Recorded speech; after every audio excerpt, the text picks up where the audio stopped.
సింహాసన సీనుడా యేసు రాజా దివ్య తేజ స్తుతి సింహాసన సీనుడా యేసు రాజా దివ్య తేజ. జీవాధిపతి మీకు వందనాలు. మందరి స్తుతుల మీద ఆశీనుడయ్యుండి మమ్మల్ని ఈ రీతిగా బలపరిచి ధైర్యపరిచి శక్తిని క్షేమమును అనుగ్రహించి మనసారా స్తుతించగలిగిన కృప ధన్యత మాకు అందరికీ అనుగ్రహించినందుకు మీకు స్తోత్రాలు. ఇదిగో నా ప్రభువా, ఈ సమయంలో జీవము కలిగిన మీ మాటలను మేము ధ్యానిస్తూ ఉన్నాం.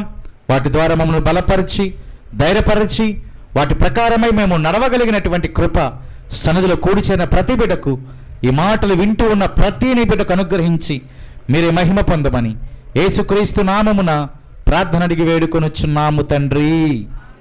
ఆమేన్. హల్లెలూయా. మంచిది పిల్లారా, దయించి అందరూ కూర్చుందాం. మరొకమారు కూడిచేరిన మీ అందరికీ ప్రభు నామమున వందనాలు, నూతన సంవత్సర శుభాకాంక్షలు తెలియపరుస్తూ క్లుప్తంగా దేవుని యొక్క లేఖనాలను మనం ధ్యానం చేసుకుందాం. 125వ కీర్తన 5 వచనాల భాగాన్ని గనక మనము చూడగలిగినట్లయితే పుల్లరా, యెహోవా యందు నమ్మకము ఉంచేటటువంటి వారు కదలక నిత్యము నిలుచు సియోను కొండవలే నుందురు.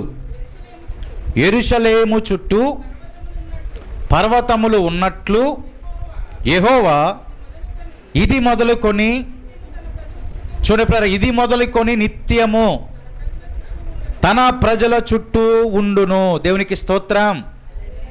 ఇది మొదలుకొని నిత్యము దేవదేవుడు తన ప్రజల చుట్టూ ఉండును. చాలా శ్రేష్టమైనటువంటి వాగ్దానాన్ని దేవదేవుడు మనందరికీ కూడా అనుగ్రహిస్తూ ఉన్నాడు. పుల్లరా, రాత్రి కాలంలో మనం కొన్ని విషయాన్ని ధ్యానం చేశాం. బలాఢ్యులుగా మనము అవుతాము, దేవుడే మనల్ని చేస్తారని. ఈ యొక్క ఉదయకాల సమయంలో పుల్లారా, ఈ 2025వ సంవత్సరపు గడిచిన దినాలలో ఒకసారి మనకు జరిగినటువంటి నష్టాలన్నిటిని ఒకసారి జ్ఞాపకం చేసుకోండి. ఒక నిమిషం జ్ఞాపకం చేసుకోండి. 2025వ సంవత్సరంలో ఒక నెగిటివ్ లేకపోతే నష్టం ఏమైతే మనకు జరిగిందో ఒకసారి జ్ఞాపకం చేసుకోండి. జ్ఞాపకం వస్తున్నాయా అండి? ఏమైనా వస్తున్నాయా? అయితే ఇప్పుడు ఆ నష్టాల్లో కూడా దేవుడు మనల్ని బలపరిచినటువంటి విధానాన్ని కూడా జ్ఞాపకం చేసుకోండి. ఈ రెండిట్లో ఏది చాలా గొప్పగా ఉంది? అటువంటి కష్ట పరిస్థితుల్లో కూడా దేవుడు మనల్ని బలపరిచినటువంటి విధానమే చాలా గొప్పగా ఉంది. అందుకని ఆయన ఇక్కడ మనతో ఉంటున్నటువంటి మాట పుల్లారా, ఇది మొదలుకొని నిత్యము అంట. ప్రతిదినము, ప్రతి మాసము, ఎన్ని సంవత్సరాలైతే దేవదేవుడు మనకి ఈ భూమి మీద ఆయుష్ను మరి ఇచ్చి ఉన్నాడో అన్ని సంవత్సరాల పాటు నిత్యము కూడా ఆయన ప్రజల చుట్టూ ఆయన తన కంచెను ఉంచబోతా ఉన్నాడు. అందుకే అక్కడ అంటున్నాడు కదా, యెహోవా యందు నమ్మకం ఉంచేటటువంటి వారు ఎవరైనా సరే వారు కదలక నిత్యము నిలుచు సియోను కొండవలే ఉంటారు. యెరూషలేము చుట్టూ పర్వతములు ఎలాగైతే ఉన్నాయో తన ప్రజల చుట్టూరు కూడా నిత్యము ఆయన నేటి దినము నుంచి ఉండబోతా ఉన్నాడు. పుల్లరా, మనందరి చుట్టూరు ఆయన ఉండబోతా ఉన్నాడు. ఆయన మనకు అండగా, కొండగా, కోటగా ఉండబోతున్నటువంటి దినాలలోనికి మనం వచ్చేసాం. గడిచిన దినాలలో తోడు లేదంటే ఉంది, గడిచిన మాసములలో తోడు లేదంటే ఉంది. ఇంకా అనేక మంది నమ్మక, విశ్వసించక ఆయనను రక్షకుడిగా అంగీకరించినటువంటి వారిని సైతము కూడా దేవుడు బలపరచడానికి చెప్తూ ఉంటున్నటువంటి మాట, ఇది మొదలుకొని, ఈ దినము మొదలుకొని, ఈ సమయము మొదలుకొని నిత్యము ప్రతిరోజు ఆయన మనకు తోడుగా ఉండబోతున్నటువంటి ఒక విషయాన్ని మనము జ్ఞాపకం చేసుకోవాలి పుల్లారా. అందుకే 4వ వచనంలో రాయబడుతున్నటువంటి మాట ఏంటంటే, యెహోవా మంచివారికి మేలు చేయుము, యథార్థ హృదయులకు. అదిగో చూడండి పుల్లారా, యెహోవా ఎవరికి మేలు చేయమని కీర్తనాకారుడు అంటున్నాడంటే మంచివారికి, యథార్థ హృదయులకు ఏం కలగజేయమంటున్నాడంట? మేలు. మంచివారికి, యథార్థ హృదయులకు, నీతిమంతులకు మేలు కలగచేయవా అని కీర్తనాకారుడు అడుగుతూ ఉన్నాడు పుల్లారా. ఇది నాన్న ఎన్నో సంవత్సరముల నుంచి ఏదో ఒక మేలు కోసం కనిపెట్టి చూస్తున్నటువంటి మనకి ప్రభువారు సువార్తగా, శుభవార్తగా చెప్తున్నారు, నేను నేటి దినము మొదలుకొని నీకు తోడుగా ఉంటున్నాడు కాబట్టి ఇక ఇది మొదలుకొని నీకు మేలు కలుగుతుంది, ఇది మొదలుకొని మనకు మేలే కలుగుతుంది. మరి ఆ మేలును పొందాలంటే మనము ఎలాగుండాలంటే యథార్థ హృదయముతో మంచివారిగా నీతిని అట్టిపెట్టుకొని గనక మనం జీవిస్తే మనందరికీ కూడా దేవదేవుడు మేలును కలగజేయబోతా ఉన్నాడు పుల్లరా. మేలును కలగజేయబోతా ఉన్నాడు. యథార్థ హృదయులకు, మంచివారికి ఏం కలుగుతుందంట? మేలు. మరి మంచిగా ఉండటం అంటే ఎలాగా? ఏమన్నా ఎలాగండి? దేవునికి ఇష్టలుగా దేవుని వాక్యమును దాని ప్రకారంగా నడిస్తే మంచివారే. మేము చిన్నప్పుడు జేపీఆర్ని మంచి మావయ్య అనేవాళ్ళం. ఆ ధరంతా కూడా అదే మాట అనేవాళ్ళు, మంచి మావయ్య మంచి మావయ్య అని. అలా గుర్తొచ్చింది గారు చెప్తున్నా. చూడు, ఆయన ఎవరికి మేలు చేస్తాడు అని అంటున్నారంటే మంచివారికి, యథార్థ హృదయులకు, నీతిమంతులకు. అనగా ఇవన్నీ లక్షణాలు ఎవరిలో వస్తాయంటే మొదటి వచనంలో చూసే మనం యెహోవా యందు నమ్మకం ఉంచే వారికి మాత్రమే. ఆమేన్. యెహోవా యందు నమ్మకం ఉంచేవారు ఎవరు? నీతిమంతులు. యెహోవా యందు నమ్మకం ఉంచేవారు ఎవరు? మంచివారు. యెహోవా యందు నమ్మకం ఉంచేవారు ఎవరు? యథార్థ హృదయులు. వారు నీతిమంతులు, మంచివారు, యథార్థ హృదయులు కనుక ఇది మొదలుకొని వారికి దేవదేవుడు నిత్యము కూడా కంచెగా, అండగా, కొండగా, కోటగా ఉండబోతా ఉన్నాడు. అంటే మనం ఈ విధమైనటువంటి విధానములో ఉంటే ఆయన మనకు మేలు దయచేస్తాడు కదా. మరి ఈ విధమైనటువంటి విధానములో లేని వారికి ఏం జరుగుతుంది అంటే 5వ వచనంలో ఒక మాట చూడండి పుల్లారా.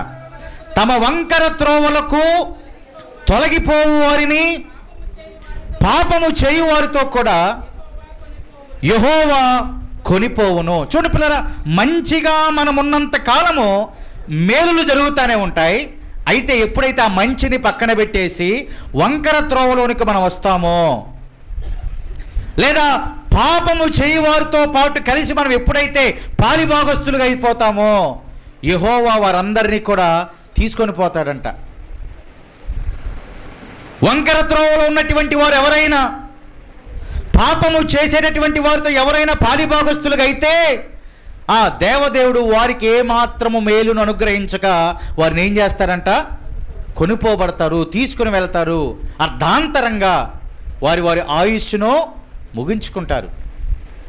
కాబట్టి నేటి దినమున నా హృదయము మంచిగా, యథార్థముగా, నీతిమంతులుగా గనక మనం జీవిస్తూ ఉన్నట్లయితే పుల్లరా, మనము పాపము చేయుటకు తమ చేతులు చాపకుండా, ఆమేన్, మన చేతులు ఏమాత్రం కూడా చాపమంట. నీతిమంతులుగా జీవిస్తున్నంత కాలము మనము పాపము చేయటానికి మన చేతులు చాపకుండా భక్తిహీనుల రాజదండము నీతిమంతుల స్వాస్థ్యము మీద ఉండదు. భక్తిహీనుల రాజదండము అంటే వాళ్ళ ఆర్డర్స్ అని అర్థం పుల్లారా. రాజదండం అంటే అర్థం ఏంటంటే వాళ్ళు ఇచ్చేటటువంటి ఆర్డర్స్ అన్నమాట. పాత నిబంధనలో గనక మనం చూస్తే అనేక భక్తులను ఇబ్బంది పడటానికి అనేక రాజాజ్ఞలు వచ్చినట్లుగా మనం చూస్తూ ఉంటున్నాం. వారి రాజదండాలు నీతిమంతుల మీదకి లేచినట్లుగా మనం చూస్తూ ఉంటున్నాం. వారి ఆజ్ఞలు, వారి యొక్క రాజాజ్ఞలన్నీ కూడా, ఆ పత్రికలన్నీ కూడా నీతిమంతుల మీదకి లేచినట్లుగా మనం చూస్తున్నాం. అయితే దేవుని కృప వారిని ఆవరించింది కావున వారు ఏమాత్రము కూడా పాపము చేయనే. ఎందుకు? ఆయన వారికి తోడుగా. ఆమేన్. 32వ కీర్తన 10వ వచనంలో ఆ మాటనే మనం చూస్తాం పుల్లారా. ఒకసారి ఆ మాట కూడా చదవండి. 32వ కీర్తన 10వ వచనాన్ని గనక మనం చూస్తే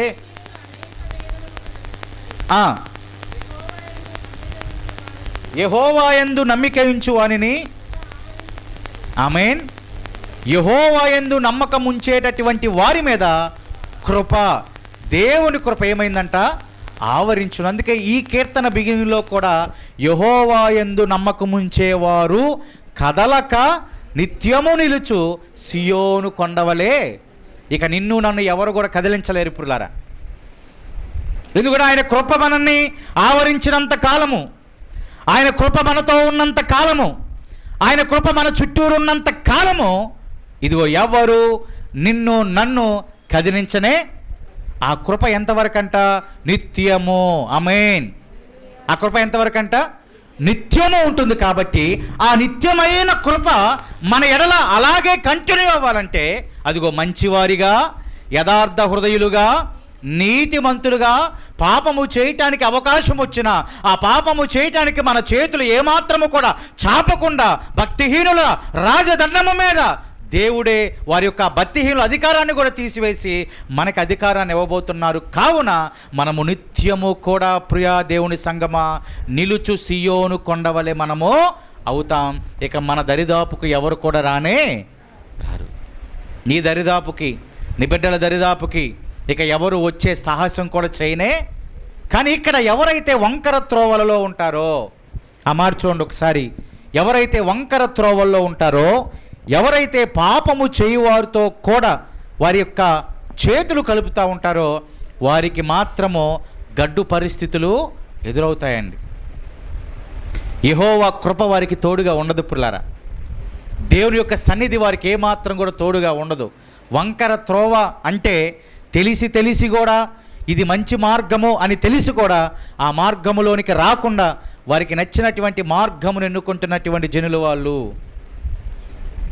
పాపము చేయువారితో పాటు కలిసి పాలిభాగస్తులుగా అవుతున్నటువంటి వారు వాళ్ళు.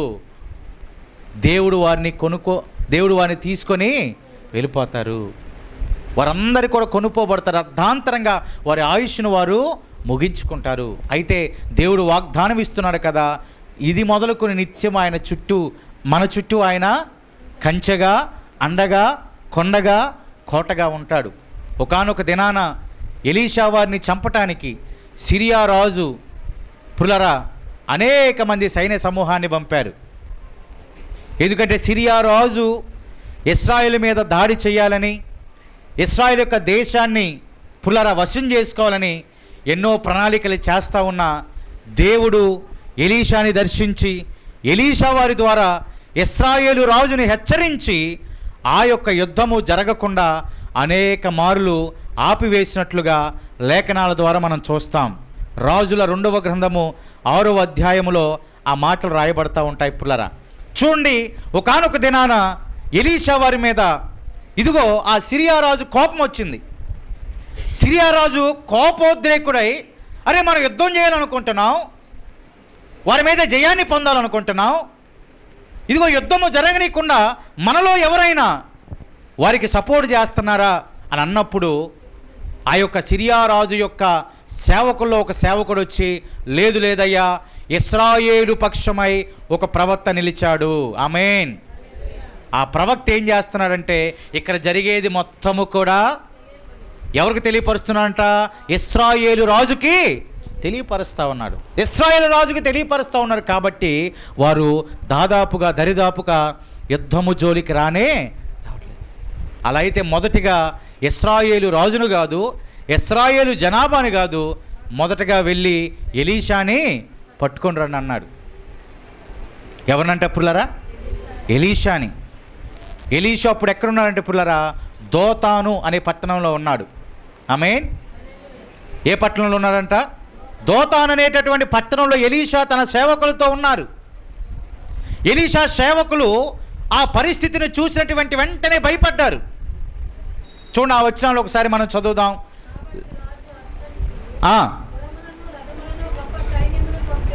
గొప్ప సైన్యమును పంపెను, వారు రాత్రి వేళ వచ్చి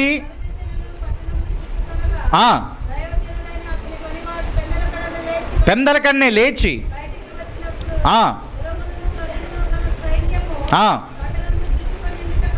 కనబడెను. అయ్యో నా ఏలినవాడా, అదిగో పెందలకర లేచినప్పుడు వారి చుట్టూరు గుర్రములు, రథములు, గొప్ప సైన్యములు పట్టణమును చుట్టుకొని ఉన్నప్పుడు ఆ పనివాడు అంటున్నాడు కదా, అయ్యా ఇప్పుడు మనమేమి చేయాలి? ఏమన్నారంట? ఇప్పుడు మనమేమి, ఇక మన పని అయిపోయింది, మన చుట్టూ గుర్రాలు ఉన్నాయి, మన చుట్టూ రథాలు ఉన్నాయి, మన చుట్టూరు సైన్యం ఉంది, ఇప్పుడు మనం ఏం చెయ్యాలి అన్నప్పుడు ఎలీషా అన్నాడు కదా పుల్లరా, ఎలీషా ఏమన్నాడంటే భయపడవద్దు. ఆమేన్. ఏమన్నాడంట? భయపడవద్దు, మన పక్షముననున్నవారు వారికంటే అధికులు. దేవునికి స్తోత్రం. నువ్వు భయపడవద్దు, మన పక్షముగా ఉన్నటువంటి వారికంటే ఇప్పుడు మన పక్షంగా ఎవరున్నారంట? దేవదేవుడు మనకు తోడుగా ఉన్నాడు. దేవునికి స్తోత్రం. అన్ని గుర్రములున్నా, రథములున్నా, సైన్య సమూహమున్నా ఎలీషా వారు అంటున్నారు ఒకే మాట, మన పక్షముననున్నవారు వారికంటే, ఆ గుర్రముల కంటే, రథముల కంటే, ఆ రాజు కంటే, ఆ సైన్య సమూహము కంటే మన పక్షముగా ఉన్నటువంటి దేవదేవుడు చాలా అధికుడు. ఆమేన్. అందుకే ఇందాక మనం చూసాం, యెహోవా యందు నమ్మిక ఉంచేటటువంటి వారి చుట్టూ నిత్యము ఆయన తోడుగా ఉంటాడు. ఎలాగుంటాడంట? ఇప్పుడు గుర్రములున్నా ఎలీషాకి భయం లేదు, రథములున్నా ఎలీషాకి భయం లేదు, సైన్య సమూహం ఉన్నా భయం లేదు, రాజులు వచ్చినా భయం లేదు, అతనికి ఎవరు ఎదురొచ్చినా భయం లేదు. అతని పక్షముగా నిత్యము నిలిచే దేవుడు ఉన్నాడు ప్రియులారా. కాబట్టి ఆ పరిస్థితికి భయపడకుండా ఆ యొక్క పనివాడితో చెప్పాడు కదా, నీవు భయపడవద్దు. ఏమన్నారంట? నీవు భయపడవద్దు.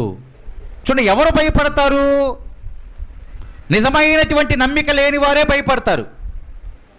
యేసుక్రీస్తు ప్రభువారు అన్నారా లేదా? అల్ప విశ్వాసులారా అన్నారు. వారు అనేక పరిస్థితుల్లో భయపడటాన్ని చూసి యేసయ్య వారితో ఒకే మాట అన్నారు, అల్ప విశ్వాసులారా అన్నాడు.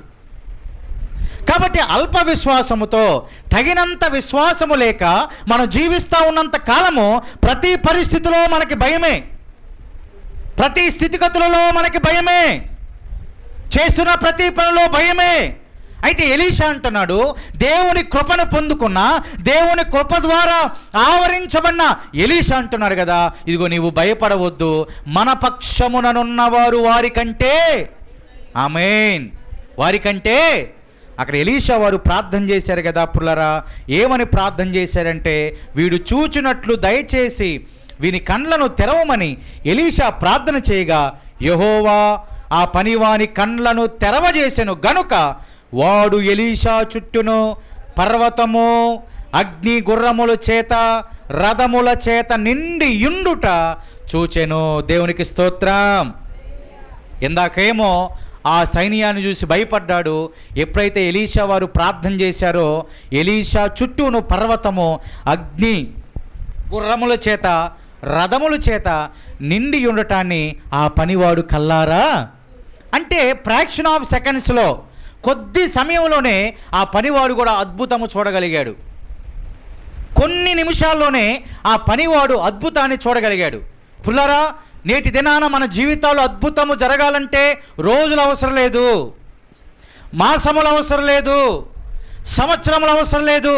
ఫ్రాక్షన్ ఆఫ్ సెకండ్స్లో, ఫ్రాక్షన్ ఆఫ్ మినిట్స్లో నీవు కళ్ళు తెరిచి కళ్ళు మూసే లోపే దేవుడు మన జీవితాలు అద్భుతం చేయడానికి సమర్థుడు. ఆయన వెంటనే భయపడ్డాడు. ఎలీషా ప్రార్థన చేసిన వెంటనే ఆ యొక్క సైన్య సమూహాన్ని చూసి అగ్ని రథముల చేత ఎలీషా చుట్టూరు ఉండటాన్ని చూసి ఆయన కూడా ఆశ్చర్యపడ్డాడు. అద్భుతం చేయడానికి ఒక సమయం చాలు పుల్లారా, ఒక సెకండ్ చాలు దేవునికి, ఒక నిమిషం చాలు ఒక్క నిమిషం చాలు పుల్లారా దేవునికి. మన వల్ల యెహోవా మీద నమ్మకం ఉంచితే చాలు. ఆ ఒక్క సెకండ్లో అద్భుతం జరగాలంటే, ఒక్క నిమిషంలో అద్భుతం జరగాలంటే పుల్లారా యెహోవా మీద నమ్మకం ఉంచితే, మీరు నమ్ముతారా లేదా పుల్లారా? దేవుడు ఒక్క నిమిషంలో జరిగిస్తాడా? ఎవరికైనా అపనమ్మకం ఉందా? ఒక్క సెకండ్లో జరిగించగలడా? ఎవరికైనా అపనమ్మకం ఉందా? లేదు పుల్లారా. ఒక్క సెకండ్లో అయినా నిమిషంలోనైనా నీ పక్షమై అద్భుత కార్యములను జరిగించడానికి ఆయన మాత్రమే సమర్థుడు. ఎందుకంటే మన చుట్టూరు ఆయన కృప ఆవరించింది కాబట్టి, మంచి వారికి ఆయన మేలు చేస్తాడు కాబట్టి, నీతిమంతులకు మేలు చేస్తాడు కాబట్టి, యథార్థ హృదయులకు మేలు చేస్తాడు కాబట్టి, నీతిమంతులు పాపము చేయకుండా వారి చేతులు పాపపు జోలికి వెళ్లకుండా ఆయనే కంచుగా ఉంటాడు కాబట్టి ఫ్రాక్షన్ ఆఫ్ సెకండ్స్లో పుల్లరా మన ఎడల దేవుడు అద్భుతాలని చేస్తాడు. నువ్వు నమ్మితే 26వ సంవత్సరపు అద్భుత దినాల్ని మనం రానున్న రోజుల్లో చూడబోతున్నాం పుల్లారా. నమ్మాలి. ప్రతి సంవత్సరం చెప్పేదే కదా అనుకుంటారు, లేదు పుల్లారా. ప్రతి మాసం చెప్పేదే కదా అనుకుంటారు, కాదు పుల్లారా. మనం నమ్మితే, ఆయన యందు విశ్వాసం ఉంచితే, నమ్మకము కలిగినటువంటి వారందరి చుట్టూ ఇదిగో నిత్యము సియోను కొండ ఎలాగైతే కదలకుండా ఉంటుందో నిత్యము కూడా ఆయన కృపతో మనందరినీ కూడా బలపరచబోతా ఉన్నాడు పుల్లారా. ఇక శత్రు సమూహం వచ్చినా, అపవాది వచ్చినా, అవమానం వచ్చినా, నిందొచ్చినా, అనారోగ్యం వచ్చినా, ఆరోగ్య పరిస్థితులు బాగోలేకపోయినా, ఆర్థిక పరమైనటువంటి పరిస్థితులు బాగోలేకపోయినా దేవుడే పుల్లారా మనందరినీ కూడా బలపరిచి ముందుకు నడిపిస్తాడు. దేవుడు నడిపిస్తాడు పుల్లారా. ఏదో ఒక రూపంలో సహాయం ఇస్తాడు. ఏదో ఒక రూపంలో దేవుడే సహాయం ఇస్తాడు. ఆమేన్.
తృప్తిపరుస్తూ ఆయన నడిపిస్తూ ఉన్నాడు.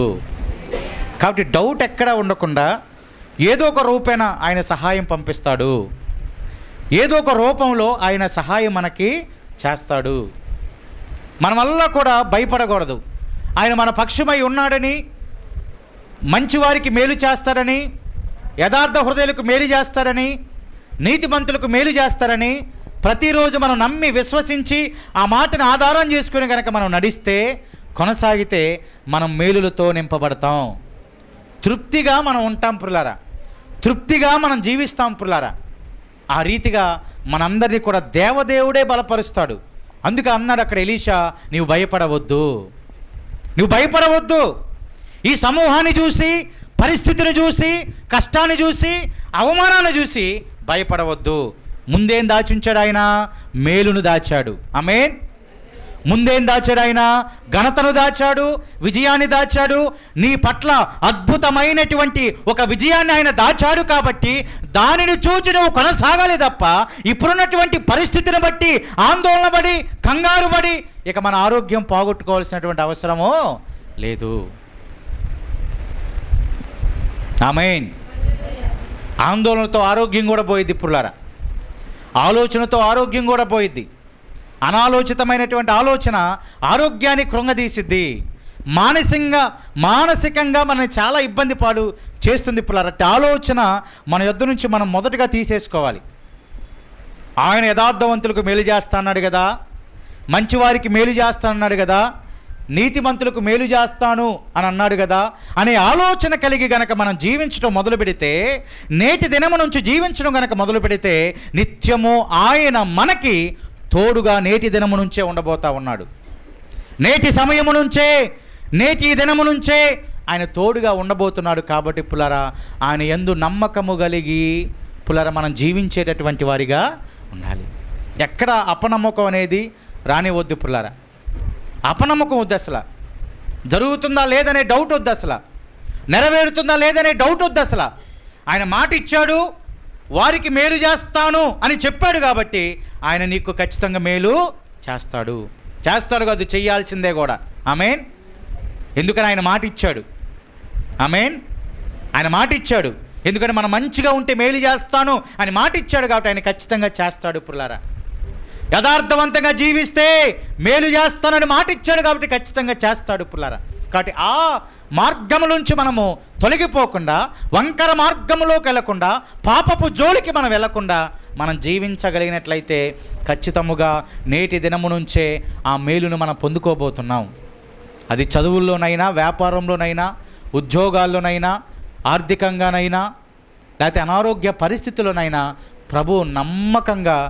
ప్రభువుకి నమ్మకంగా మనం జీవిస్తే ఆయన ఆ మేలు మన కొరకై మన సిద్ధం చేసినటువంటి వేలు మన పక్షమై ఖచ్చితంగా ఇస్తాడు పుల్లారా.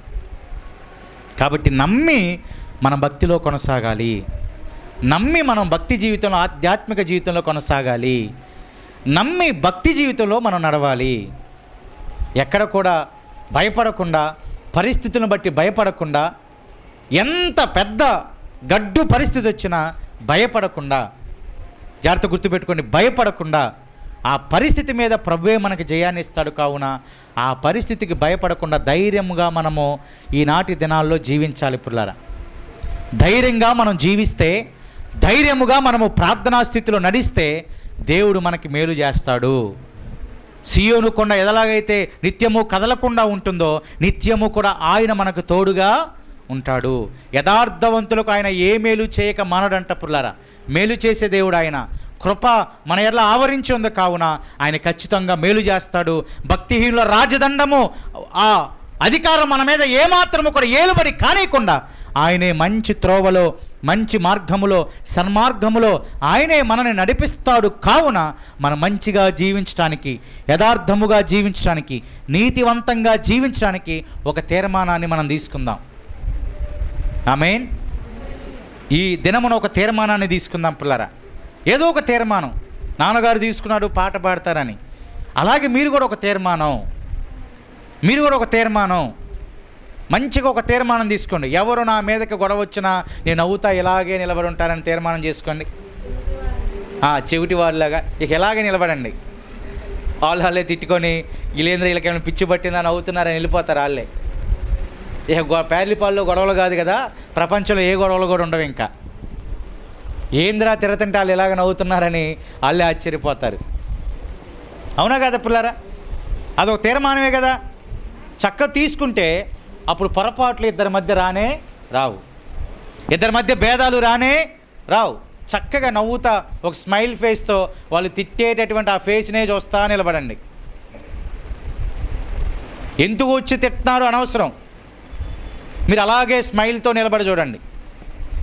అలాగే స్మైల్ ఇస్తూ 5 నిమిషాలైనా, 10 నిమిషాలైనా, 15 నిమిషాలైనా అలాగే చేతులు కట్టుకొని నవ్వుతా అలాగే చూడండి. వాళ్ళే తిట్టుకొని వెళ్ళిపోతూ ఉంటారు. ఇక భేదాలు రానే రావు. భేదాలు కలగనే కలగవు. భేదాలు మన జీవితంలోనికి, ఇద్దరి విశ్వాసుల జీవితాల్లోనికి ఏమాత్రం రానే రావు. ఆమేన్. కాబట్టి ఆయన ఖచ్చితంగా మంచి వారికి మేలు చేస్తాడు, యథార్థ హృదయులకు మేలు చేస్తాడు, నీతిమంతులకు మేలు చేస్తాడు. ఆ రీతిగా మన భక్తి జీవితం కొనసాగాలి. ఆ రీతిగా భక్తి ప్రభావముతో గనక మనం జీవించగలిగినట్లయితే పుల్లారా, ఇక నుంచి మేలులను మనం చూడబోతా ఉన్నాం. మరి ఈ పరిస్థితుల్లో కష్టాలు రావా? వస్తాయి. నిన్ను పరీక్షించడానికి వస్తాయి, నీ స్థితిగతులను పరీక్షించడానికి వస్తాయి, నిలబడతారా లేదా అని పరీక్షించడానికి వస్తాయి. వాటిని తట్టుకునేటటువంటి శక్తిని కూడా దేవుడే మనకు అనుగ్రహిస్తాడు. నిలబడే శక్తిని కూడా దేవుడే ఇస్తాడు పిల్లరా, దేవుడే అనుగ్రహిస్తాడు. వాటిని దాటుకుంటూ ఏ మేలైతే, ఏ వాగ్దానమైతే, ఏ మేలు రూపంలో ప్రభువు చేస్తాను అని చెప్పాడో వాటిని పొందుకోవడానికి ఇవన్నీ కూడా తట్టుకొని నిలబడి నీవు నేను నడవగలిగినట్లయితే, కొనసాగలిగినట్లయితే ఆ మేలులను మనం ఈ సంవత్సరంలో చూడబోతా ఉన్నాం. నిశ్చయముగా చూస్తావు.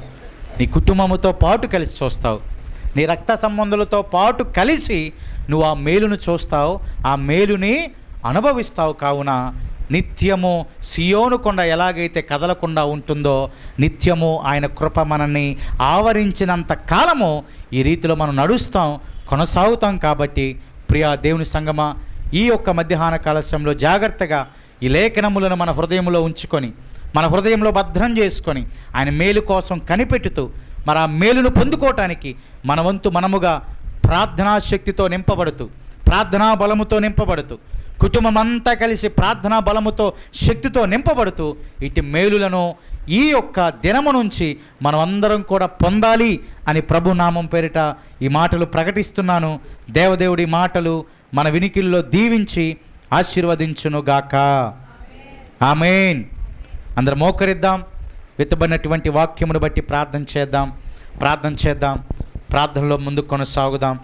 ప్రభువారు నీతిమంతులకు, మంచివారికి, యథార్థవంతులకు మేలు చేసే దేవుడుగా ఉన్నాడు, మేలు చేసే సమర్థుడుగా ఉన్నాడు. యెహోవా యందు నమ్మకముంచినటువంటి వారందరూ కూడా నీతిమంతులని, మంచివారు అని, యథార్థవంతులని లేఖనం మాట్లాడుతూ ఉంది.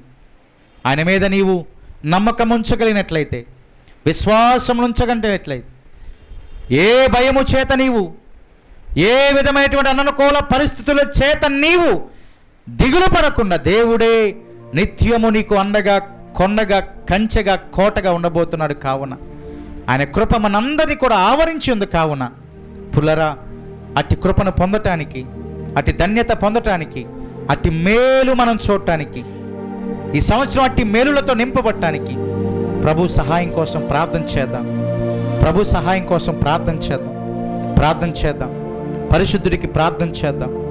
మహోన్నతుడికి ప్రార్థన చేద్దాం. మహాగణుడికి ప్రార్థన చేద్దాం. నిత్య నివాసికి ప్రార్థన చేద్దాం. ప్రార్థన చేయండి పుల్లరా. అట్టి మేలు నాకు దయచేయమని, అట్టి ధన్యత దయచేయమని, ఎలీషా వారికి ఉన్నటువంటి తోడు నాకు దయచేయమని.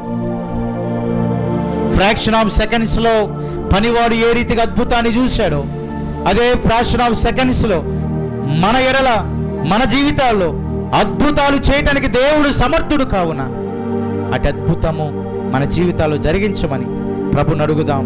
ప్రార్థన చేద్దాం. ప్రార్థనలో ముందుకు కొనసాగుదాం. విత్తబడిన వాక్యం కోసం ప్రార్థన చేద్దాం.